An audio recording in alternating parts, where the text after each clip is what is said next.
Welcome, everyone. Thank you again for joining us for this press conference. My name is Tabs Gabrielle, and I serve as the National Chairperson of Malaya Movement USA. This press conference is being hosted by Malaya Movement USA and the International Coalition for Human Rights in the Philippines, US, as a response to the blacklisting of another US-based human rights advocate and the current Secretary General of Malaya USA, Julie Jamora, in November 2025. We will hear from Julie directly, as well as two other activists from the US who have been blacklisted and denied entry into the Philippines since October 2024, as well as Brandon Lee, who survived an assassination attempt during the Duterte regime in 2019 and is now back in the United States. This press conference is happening one day before the International Human Rights Day, where our chapters and member organizations across the United States will be taking action to expose the human rights situation in the Philippines and the impacts on our communities here in the United States. Again, if you are just joining the room, please introduce yourselves in the chat, name, your pronouns, where you're based, and if you are a member of the press, please note that in your name. Some press reminders, if you can go to the next slide. We will be sending, if you have questions, please send them to the person named questions, who will be fielding them for us to take during our Q&A later after our speakers speak. This right now is not being streamed, but the press conference is being recorded. We will share the recording to all those in attendance, and we will be posting it on our social media pages, our YouTube pages, and our website for review later. Again, thank you for joining us for this press conference on the blacklisting of US-based activists. We are highlighting, in particular, the story of Julie Jamora, a fellow organizer and a friend, since we started organizing in Malaya together in 2019. Julie has been a leader in the Filipino community here in the US since she was a teenager. She's been the subject of harassment, of red tagging, and malicious attacks by the Philippine state and its trolls. We know this is because we know that she was blacklisted, and the attacks upon her because of her bravery and unwavering commitment to the principles of Malaya Movement USA to defend human rights, to protect democracy, and assert our sovereignty. Let us be clear, and again, on the eve of International Human Rights Day, these attacks against Julie and the others you'll hear from today by the fascist Philippine state are a cowardly attempt to cover up its crimes. These attacks in particular are part of the Marcos administration's US-modeled counterinsurgency program, now under the National Action Plan for Unity, Peace, and Development, or NAP-UPD. This has caused terror, especially in the Philippine countryside. For this, we hope to continue to expose and resist these fascist attacks from the Philippines to overseas as part of Malaya USA's Labanan ng Pasismo campaign, which you'll hear more about. But for now, we'll get the program started, and I will give the floor to Julie to share about her experience. Good evening here in the United States and good morning in the Philippines. My name is Julie Jamora, and I'm the first known Filipino-American activist and human rights defender to be blacklisted and denied entry into the Philippines under the Marcos Jr. administration. On November 17th, 2025, I arrived in the Manila International Airport, where I was held and questioned at immigration and ultimately told by immigration officials that I was blacklisted and would be denied entry into the Philippines and would have to immediately return to the US. Despite asserting my rights, I was given no explanation as to the basis as to why I was denied entry, except that it was at the behest of the United States, and that I couldn't see any documents or forms, nor be given an explanation. I was detained at the airport for 8 hours and escorted by various airport security guards at all times and immigration officials until I boarded my return flight back to the United States. Throughout this process, my passport and boarding passes were in the custody of immigration and airline officials until I landed safely back in the US. I was escorted every step of the way from Manila to Hong Kong and until I passed immigration in New York as if I was the criminal. It wasn't until I landed in JFK did I receive paperwork from the Philippine government that listed me as blacklisted, still with no additional reasons as to why. As a human rights advocate bearing witness and documenting stories of impacted communities is an integral part of being a human rights defender. I've been organizing in the Filipino community for many different causes and issues for over 2 decades. Even as a teenager, I started documenting oral histories of the Filipino community when I first joined my first organization, which was the Filipino-American National Historical Society, or FONS, when I was just 12 years old. So this is very much a practice that communities turn to when their stories are silenced and unknown. On this particular trip, I was traveling to the Philippines to participate in a peace mission organized by Bayan USA and the International Coalition for Human Rights in the Philippines that aimed to research and conduct interviews with local communities on the impacts of US militarism and military bases on local communities and the environment. My blacklisting and this ban on my ability to travel back to the Philippines is part of a growing and disturbing pattern of repression under the Marcos Jr. administration, where now at least 5 activists have been denied entry into the Philippines since he took office in 2022. 2 US members, Copeland Downs and Gordon Much, who we'll hear from today, were denied entry just in the past year or so, in addition to 2 others from Europe who are of Filipino descent.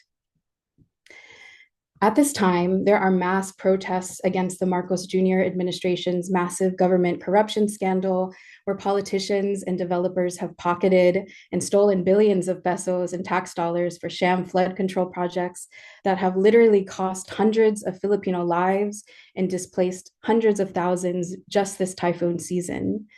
In the US, Filipino migrants and workers are facing criminal neglect of the Philippine government amidst increasing attacks by the Trump administration, ranging from migrants languishing in inhumane conditions in ICE detention, like Kuya Greggy, to the over 150 Filipino cruise ship workers who have been targeted and deported without due process from ports across the US, just like the local community where I live in Norfolk, Virginia.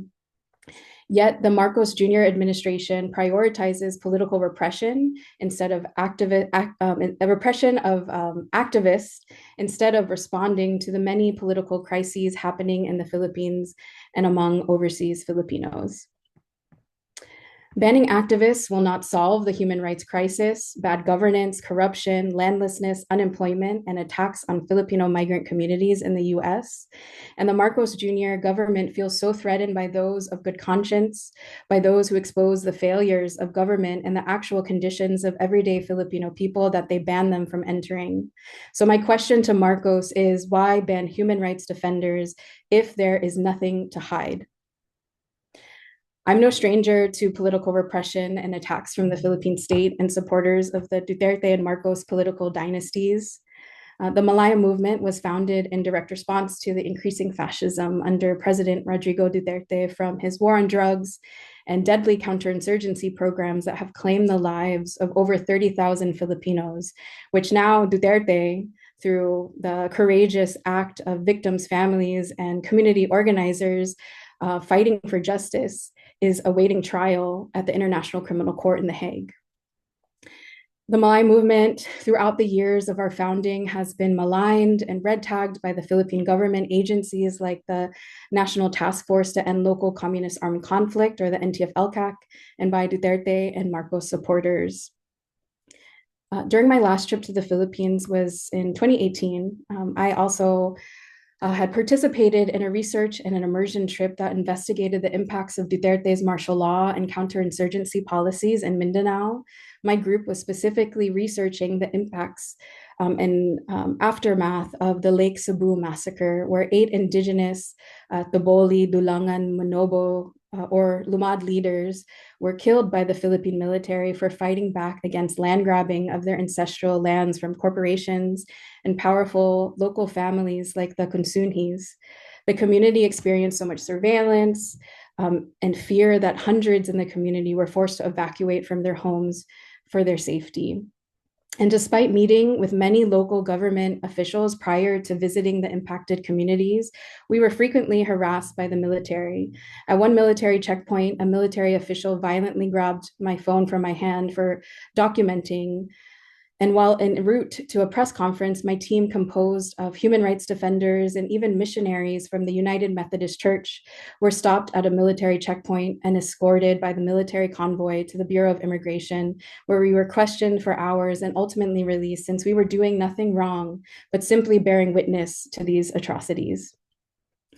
We were also released with the assistance of people's lawyers like Juan Makakabad, who was the vice chair at that time of the Union of People's Lawyers in Mindanao and a member of the National Union of People's Lawyers.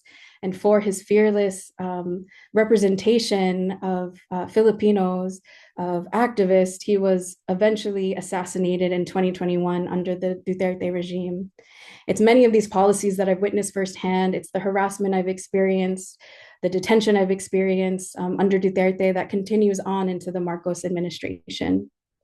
Even in 2022, I participated in civil disobedience to protest the Marcos dynasty's legacy of dictatorship and theft in New York City during his first trip to the United States as a sitting president.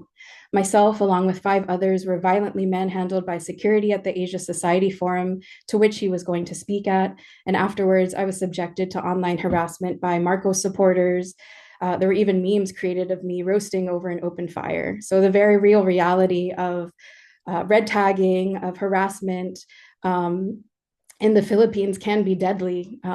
Violence against women, violence against myself has also been used as a threat to intimidate me and to silence me.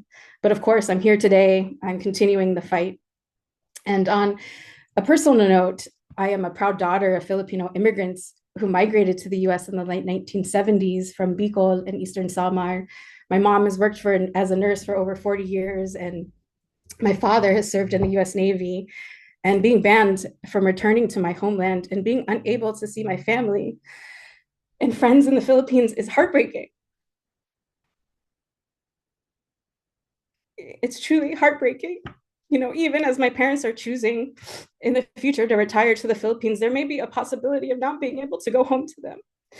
So aside from the personal experience and the feelings that I have, the use of blacklists and travel bans are meant to chill dissent. They're meant to intimidate, to isolate activists, but my experience has done just the opposite. I am even more committed to continuing the fight for a more just and genuinely democratic and sovereign Philippines. And the Marcos government will never stop me from fighting for what's right. So makibaka, wag matakot, struggle, do not be afraid. Ang tao, ang bayan, ngayon ay lumalaban. Thank you. Maraming salamat, Julie. Thank you so much for sharing your story and your experience. We in the National Executive Committee have known about this since it happened to Julie, and have been talking about ways that we can really mobilize and activate our entire organization to respond to this unjust blacklisting of Julie and the others here on this call, to expose the fascism of the Marcos regime, and to really show that they messed with the wrong organization and the wrong people. So again, thank you so much to Julie for sharing. Next up, we will hear from Gordon, who serves as a Deputy Secretary General Internal of ICHRP US. I'll give the floor to you, Gordon. Thank you. And a big thank you to Malaya Movement USA for all the work that they've done to promote human rights, democracy, and sovereignty in the Philippines. I am Gordon. I have been a member of ICHRP since I was in high school several years ago. I had the great opportunity to take part in the 2022 International Observers Mission in the Philippines, which took place around the 2022 national elections in the Philippines. This was called for by ICHRP in response to the investigations during the pandemic about widespread human rights abuses and violations of international humanitarian law in the Philippines under Rodrigo Duterte. And with the upcoming elections at that time, it was clear that there was a need for an independent observer mission to be able to look into allegations of cheating, violence, and red tagging during the elections. And so this was really a life-changing experience for me to go to the Philippines, into the rural areas, and to meet with rice farmers and fisher folk and indigenous people, and to learn about the conditions on the ground during the end of Duterte's regime. And I was there for the beginning of Marcos Jr.'s presidency. And what I heard from the people on the ground was how the military would come and threaten to kick people out of their houses so that international airports could be built on their land. They watched as the Philippine military acted as mercenaries for the San Miguel Corporation and tore down their homes, their modest homes. Learned about how indigenous people had the military encamp and threaten their leaders and accuse them of being connected to the armed movement, just for defending their ancestral lands against the encroachments from foreign companies and tourist agencies. And I met with rice farmers who bore the brunt of neoliberal economic policies, and had their organizations red tagged by the military and the government, even some of their members being arrested and abducted. And so it was because of my work participating in International Observer Mission that we believe that I was blacklisted. Upon returning to the Philippines this year to take part in the 2025 International Observer Mission, I was denied entry at the Philippine airport. I had my passport taken from me and I was questioned. They asked, what had I done? Who had I met? Where had I gone in 2022? What was I doing this time? When I asked questions about, why have I been denied entry? What is this about? Can you give me anything? I was told it was confidential, that there was nothing they could give me, not even a note letting me know that I had been denied entry. I was instead forced to pay hundreds of dollars for a return ticket and was escorted and held until I was sent back to the US that same day.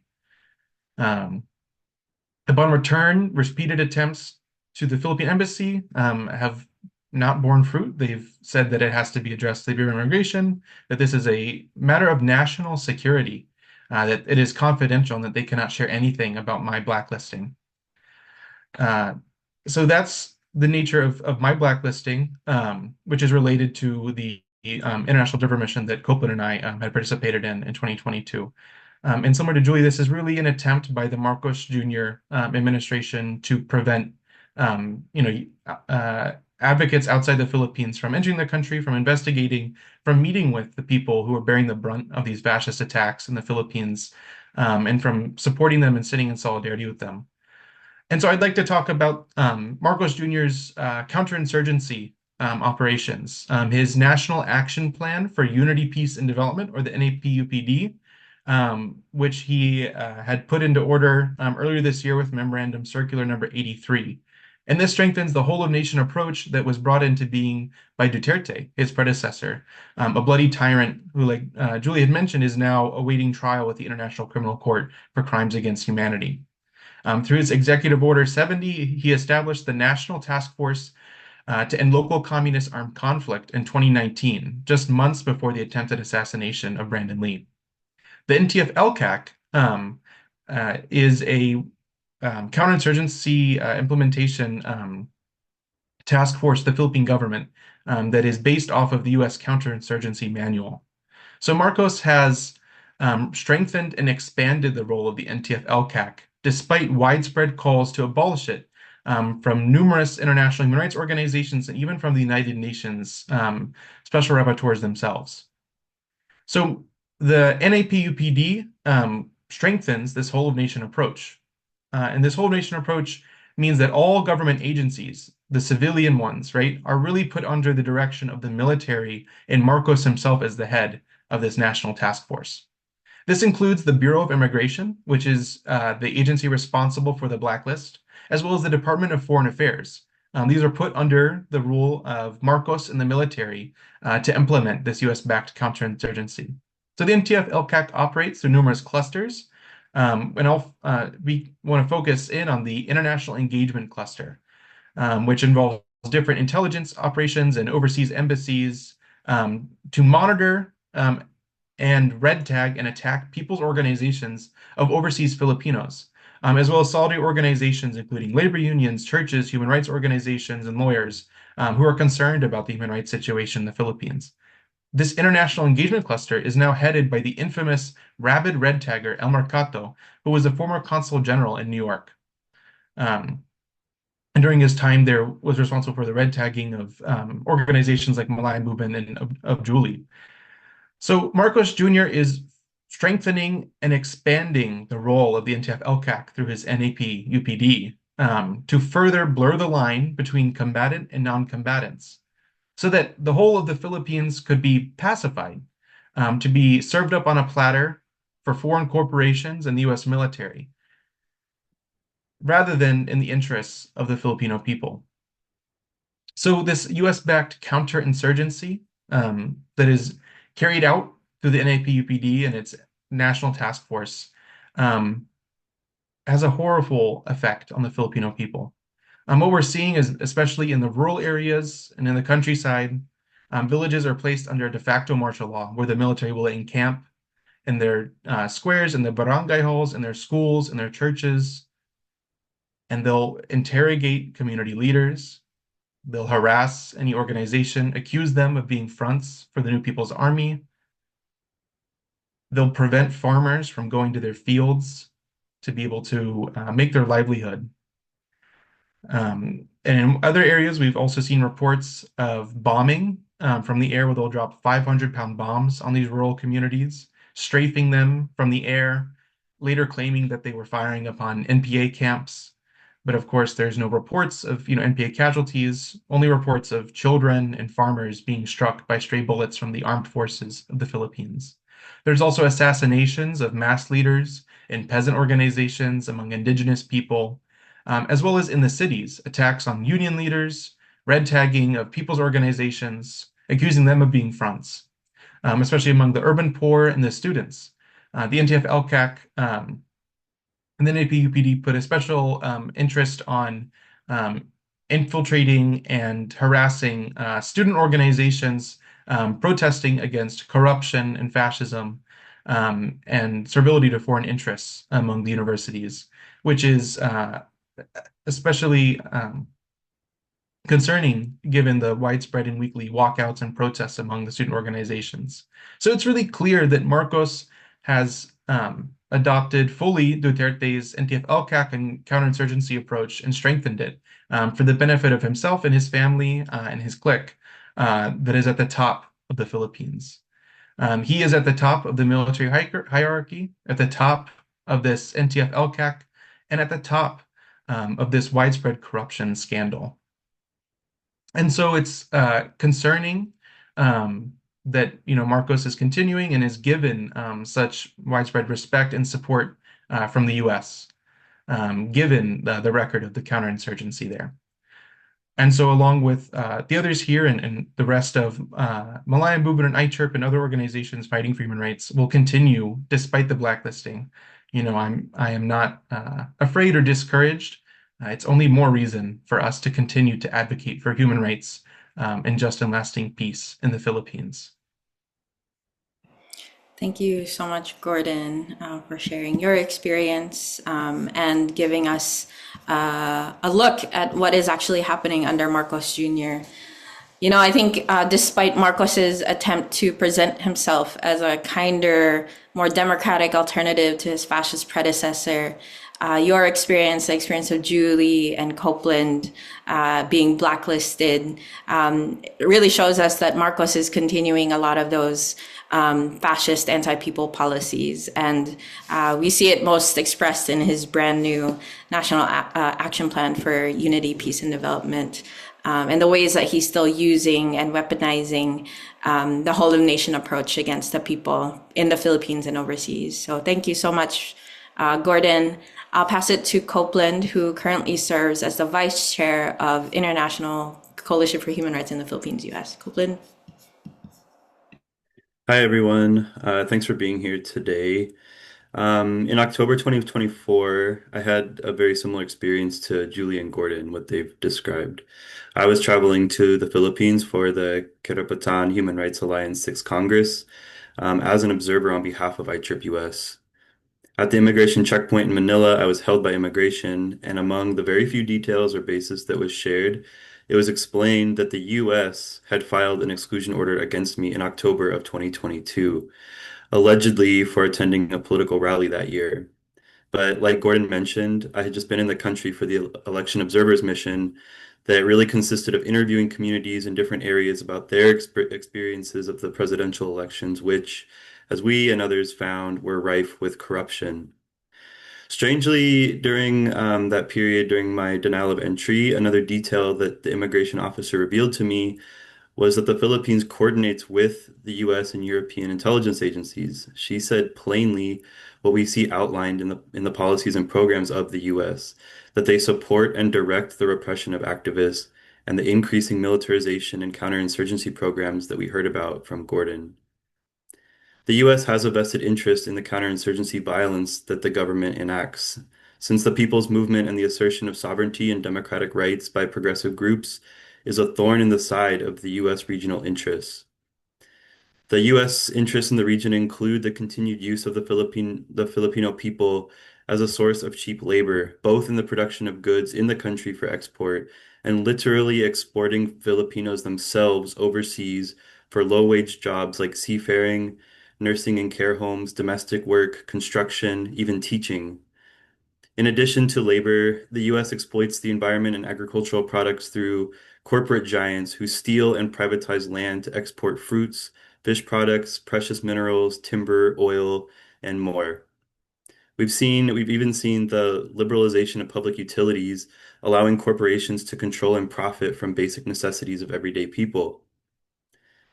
The other major interest, though, of the US is really in maintaining the military dominance in the region to counter China and protect the economic interests that I just mentioned.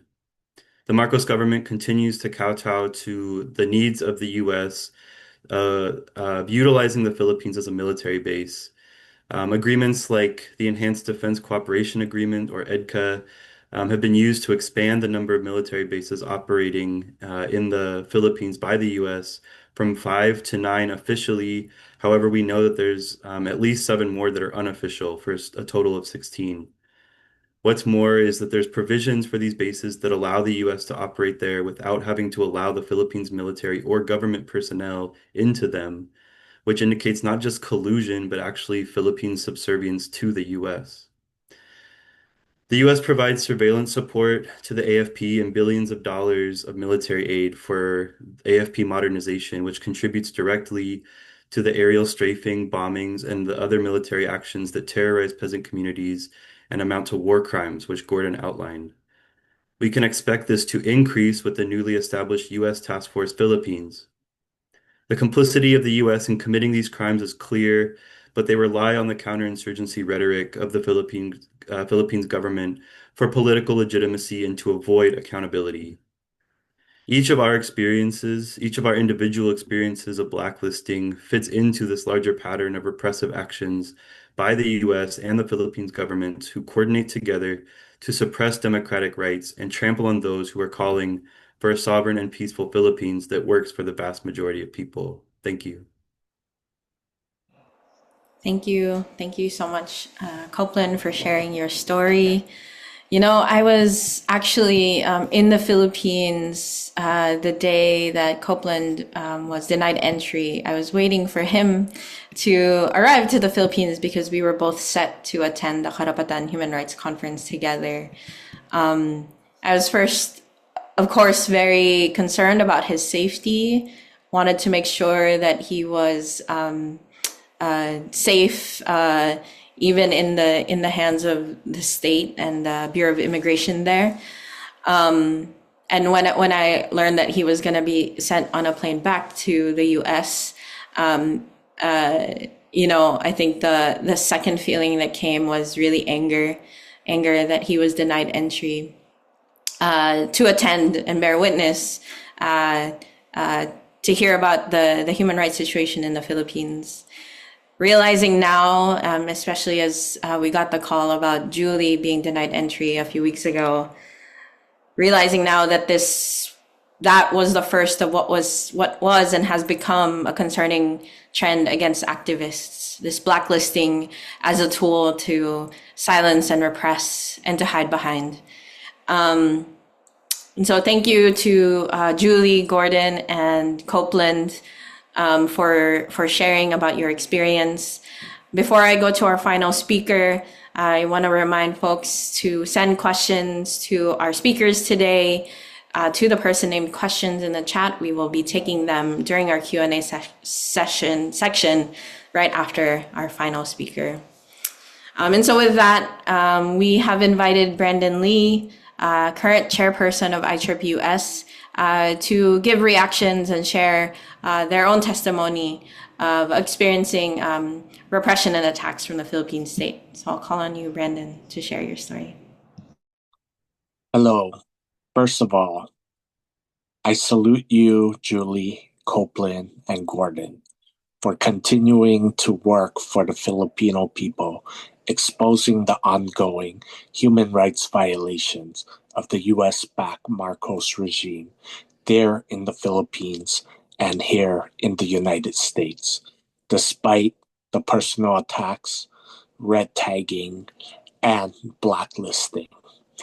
Because of your tireless efforts, the US and Philippine government have tried to silence your solidarity with the people of the Philippines. For those of you who don't know me, in 2010, I moved to the Philippines countryside to live and work among indigenous Igorot people, where rampant development aggression took place on their ancestral land. These projects include mining and hydro dam projects that threaten the very existence of their lives. I wrote about the Igorot indigenous people's daily struggles as a journalist. I documented the human rights violations as a human rights paralegal for the Ifugao peasant movement. All those war crimes that Gordon and Copeland and Julie had mentioned, I was on the ground interviewing a lot of the indigenous peasants who were violated, including the young women who were raped. And a lot of these were because of these projects where the military would come in to defend their investment to the country instead of defending the people themselves. So since 2012, our organization was red tagged by the Philippine military for siding with the indigenous people over the development aggression projects. I was threatened, harassed, placed under surveillance. By the time the National Task Force to End Local Communist and Armed Conflict was formed in 2018, the attacks on indigenous peoples and organizations increased, including the Ifugao peasant movement. In 2019, I was shot 4 times by the 54th Infantry Battalion under then President Duterte. This is not an isolated incident. These attacks are happening all over the Philippines. At that time, like Julie mentioned, Malaya movement was formed because of these attacks on the people. The same was happening inside the Philippines. They were forming the movement against tyranny. In Ifugao, we formed the Just and Peace Advocates for Ifugao. And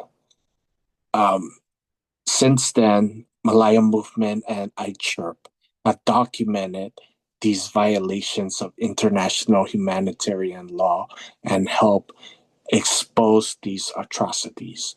Today, justice for myself and thousands of victims and their families of the US-backed Duterte and Marcos war crimes remain elusive.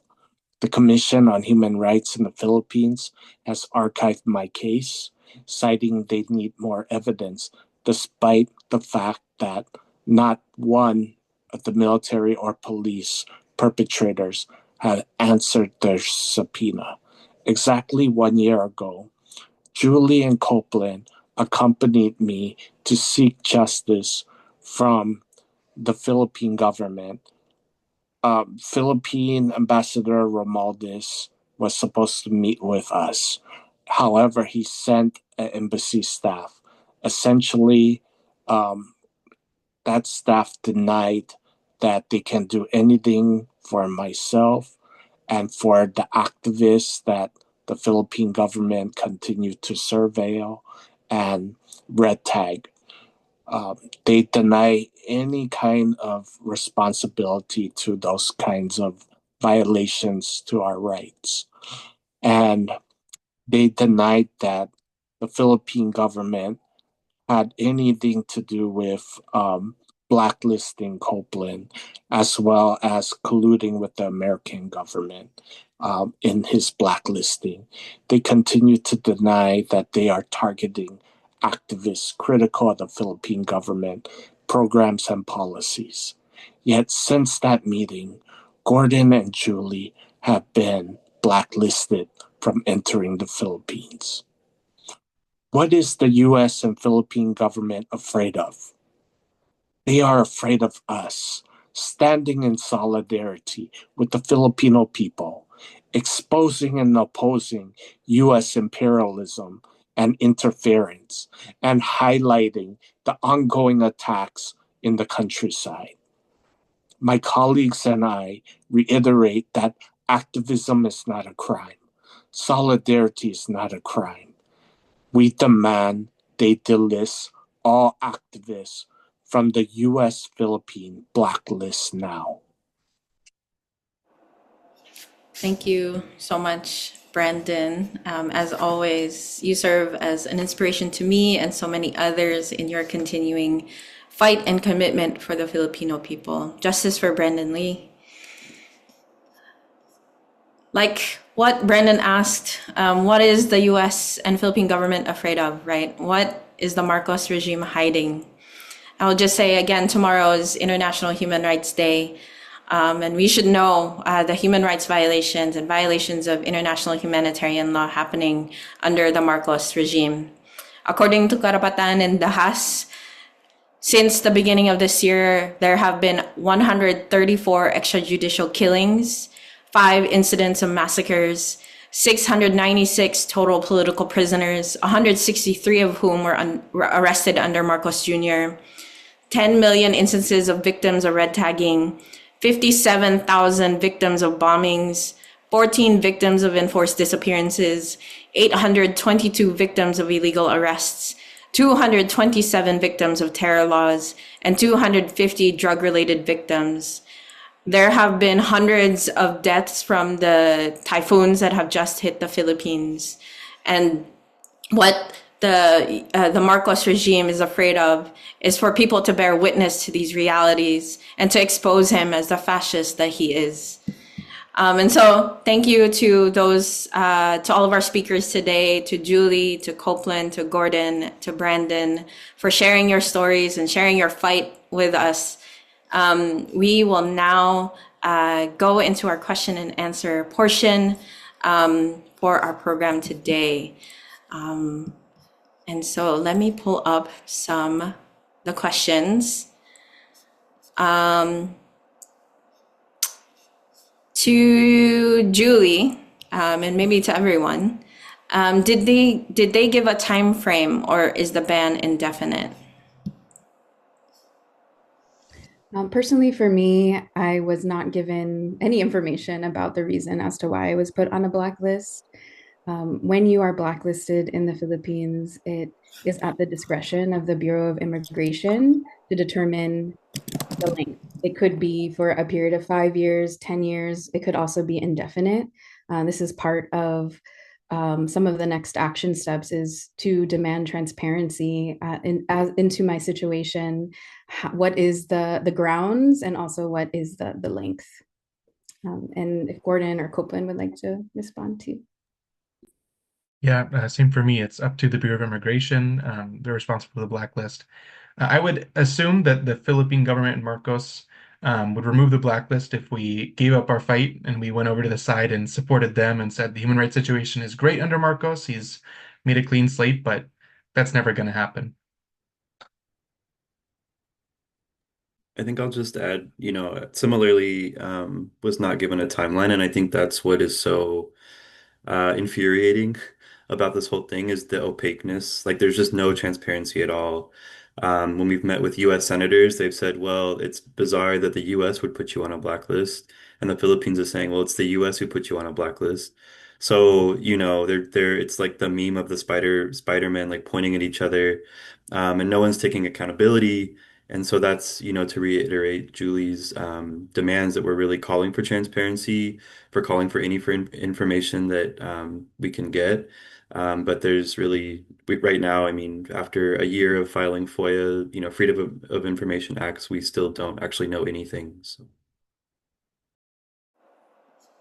Yes, thank you. Yeah, I mean, this is a pattern for the Philippine government to really hide behind the bureaucracy, the kind of passing things back and forth. We know they do this. They've done this in this case of blacklisting, but we know they do this in the cases of Filipino migrants that we've been supporting. Filipino workers who request support from the Philippine government. This kind of red tape that they put around to hide actually from getting any accountability. So thank you for that. I think related question, I think a lot of folks are just wondering regarding really this process for blacklisting, but a question here is, does the US make the list or the Philippine government, which I think folks answered, is it a collaborative process, and how can we learn how it's created? And I think a more important point is, how do we challenge this arbitrary designation? Why wait until people arrive in the Philippines to refuse them entry rather than notify them of their blacklisting? So if anyone wants to take a stab at this. I can start.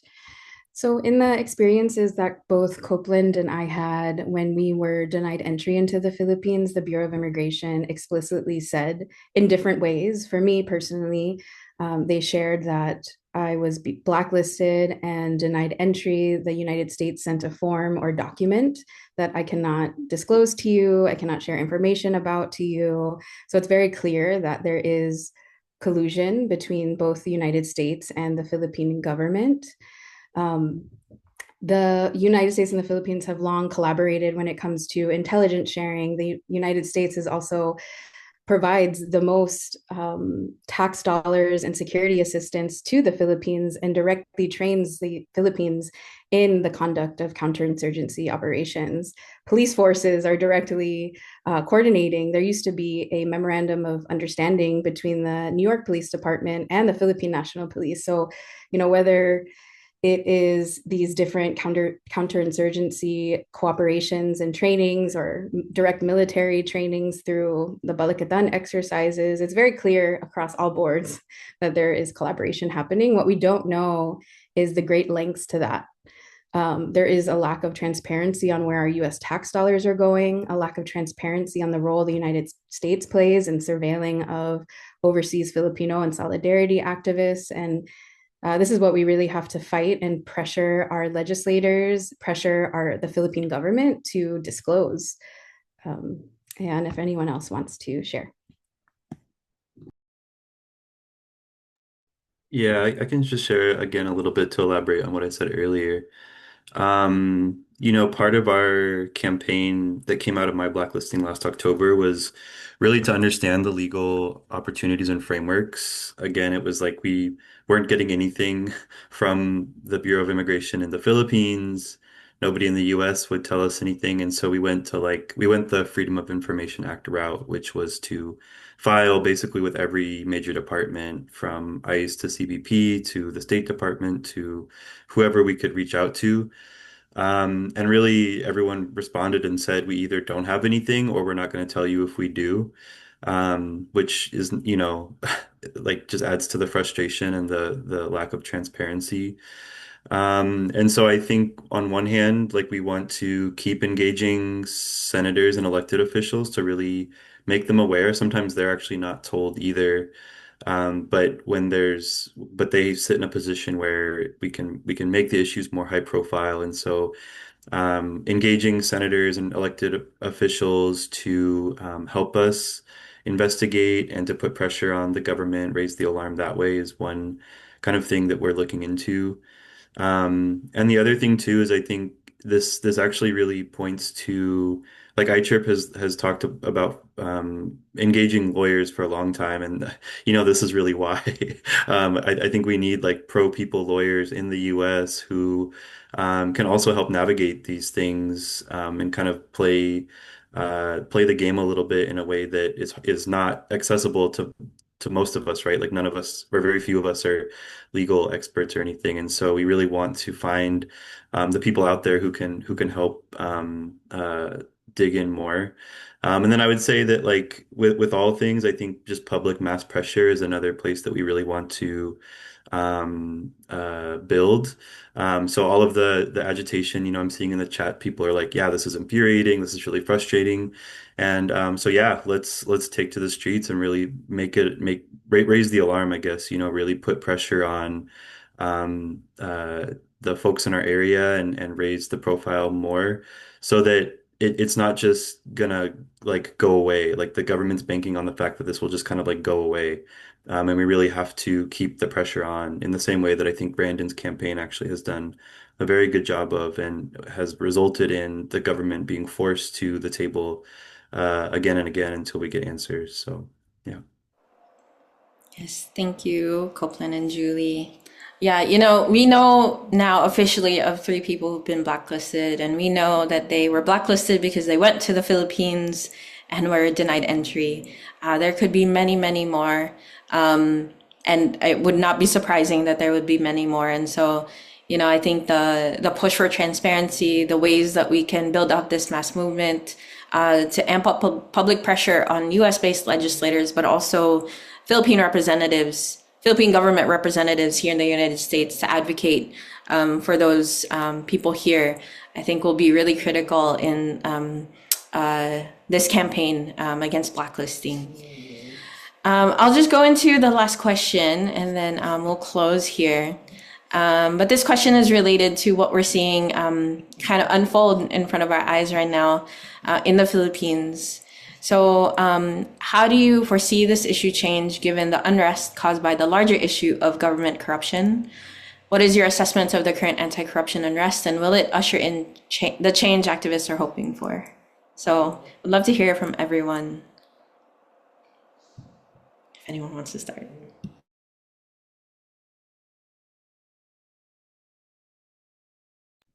Anyone want to start? I've gone first, but I'm happy to start as well. Go ahead. Okay.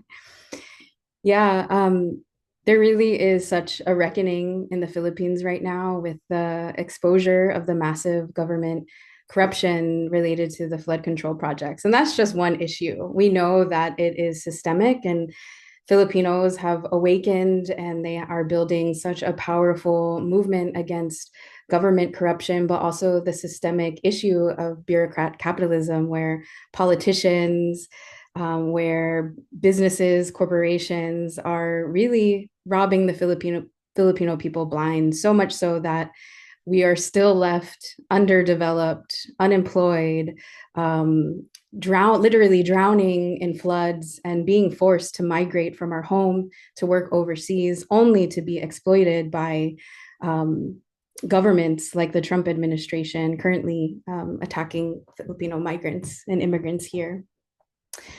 The protests haven't let up, and while all of the connections are being made, there really will not be justice and accountability unless the very orchestrators of corruption, the orchestrators of counterinsurgency and state repression are held to account and step down.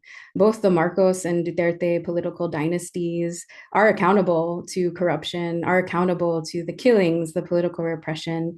And it's really up to the people to form a people's democratic transitional council to determine the course of how we enliven and bring about a genuinely democratic and representative government.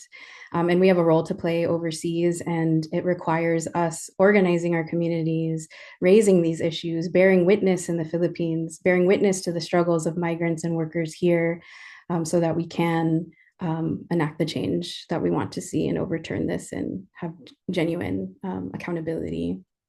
You know, the more strength that the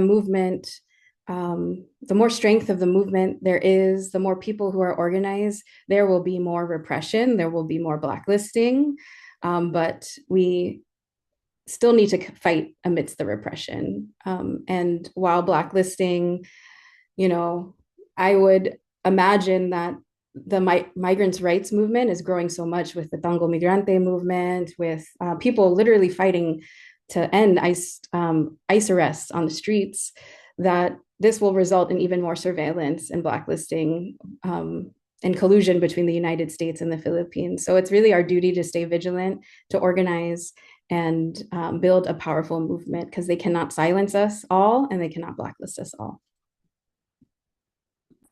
Yeah, full support to the people's protests in the Philippines, and I'm hoping that there can be the ouster of both Marcos and Duterte, given their horrible human rights record and deep corruption. You know, hopefully that a People's Transition Council would fully open the documents of the Bureau of Immigration and DFA and expose the blacklist, remove the blacklist. Of course, the Bureau of Immigration is definitely something that should be investigated with its connections to corruption and smuggling, which is a big way in which Marcos has made a lot of money in the smuggling through the ports. You know, of course, there's always the irony that when all of us were denied entry in the Philippines, thousands of US troops are allowed free entry and free reign in the Philippines. And so we can expect that as these people's protest movement advances in the Philippines and wider and broader calls for the ouster or resignation of Marcos and Duterte, that Marcos will turn to the US, just like his father did in the final days of his regime. And so it's so important for us here in the US with ICHRP and those in solidarity with the Philippines to continue to show up and support the people protesting overseas, but more importantly, to go and do what some of us can no longer do, go to the Philippines and meet with these communities. I can't express how inspiring it is to see people in the rural areas and in the urban slums and the factories standing up against the fascist US Marcos regime and continuing to fight no matter the repression, just like Julie was saying. It's so inspiring and it's such an important part of our solidarity work that Marcos, Duterte, you know, no dictator in the Philippines can ever stop us from expressing our genuine solidarity with the Filipino people.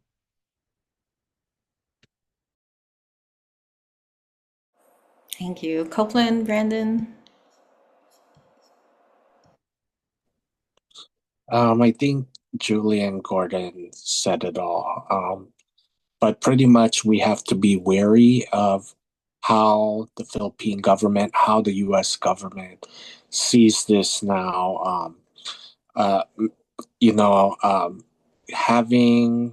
if Marcos gets removed, we can't have Duterte come back in. Or any traditional politician who will just corrupt the funds. We have to be wary of the U.S. government intention of another puppet government. So that's why it's important to continue to support what the people demand, which is a transitional government. Maybe I'll just say one more thing. I agree with what's been said, and I think the only other thing I would add is just that the part of the thing that we can do in this country, whether you're Filipino or not, is to continue to expose the corrupt relationships that are fostered. So it's like everything from the military aid that is a source of corruption for the military. It's the business deals that are done that are we're seeing get pocketed by the ruling class in the Philippines. But it's also politicians who try to escape persecution in the Philippines to this country. There are people who hide out in the US because they know that they'll be safe here.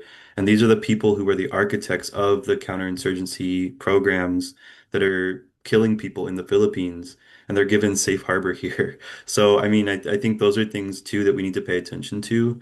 and really be diligent about like making sure we're aware of where these people are and not just allow them to be here without hearing it from us, right? And so I think kind of finishing with the view of the protests in the Philippines, I think we need to see what they're doing and match that level, right? Like we're mobilizing in the hundreds right now, but how do we get to the tens of thousands or hundreds of thousands to demand justice for the people in the Philippines?